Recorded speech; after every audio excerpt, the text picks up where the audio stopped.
Si Tabi, Hello guys, hindi sila nag-aalam for learning. Ang Tabi, ano lang yan, para sa mga purchases. Nang dahil si Tabi, nakikinabang din, hindi niya nire-restrict yung mga ganyan. Nag-process siya na nag-process, hindi niya nire-release. Hindi niya binigay sa mga tao. Tapos nagkaroon ng damay pa siya ng mga instruction. So, we're gonna open Sabi niya, mag-press tayo ng project taposag-unit natin siya ibigay. Hindi yung on the spot. Hindi ginagawa ko, nagutang na, bibigay ko ng friend. Ginagawa niya, iniipig yun. Tapos mag-block niya yung project niya. Hindi naman siya kilala.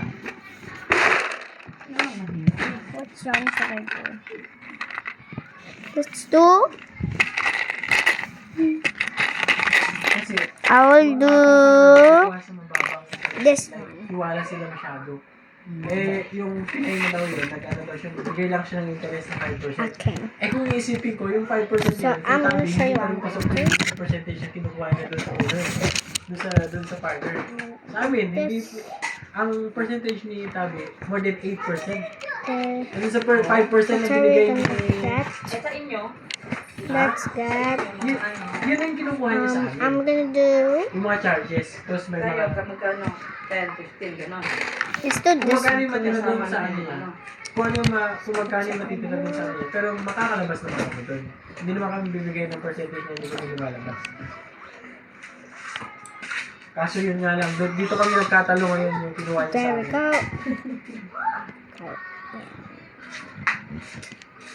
Puro glitters ko tuloy.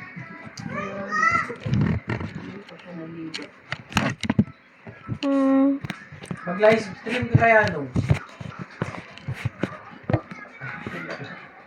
Busy sa kalalaro. So the next color we're gonna do Hindi na yan natutulog. is the matching. Tapos niya yung ano, umaga, hindi na natutulog. Okay, Wala siguro, hindi naman natulog. this is a tutorial just how to show you.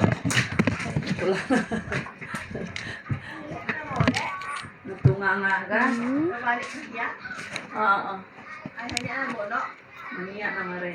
Hanya na play. Okay, Yes, alhamdulillah. Siyempre, yung ipon ko nung pumunta ako ng Abu Dhabi, pumunta ako ng ano, yung pinaprocess ko, pumunta ako talaga ang this client is ko na- sometimes hard for Kasi ayaw ko me. din na ma-scam. Sometimes Ayaw ko din na ma-scam sila. easy. Ang gusto ko yung trust talaga nila mo. Just need to focus. Oo. Kaya pumunta ako nun. Yun yung inisip ko. This is the thing that's just once you cannot put it Yung inside. pinag-carlip ko, doon ko nilagay. Sabi ko, actually, So that is the tutorial how you put it in. Doon nilalagay. Ha? If you wanna add some more, you can add more. Yun ang ngayon. Or you can also like this. Kumain ka ng ano? Ng Bye. suka? That's it.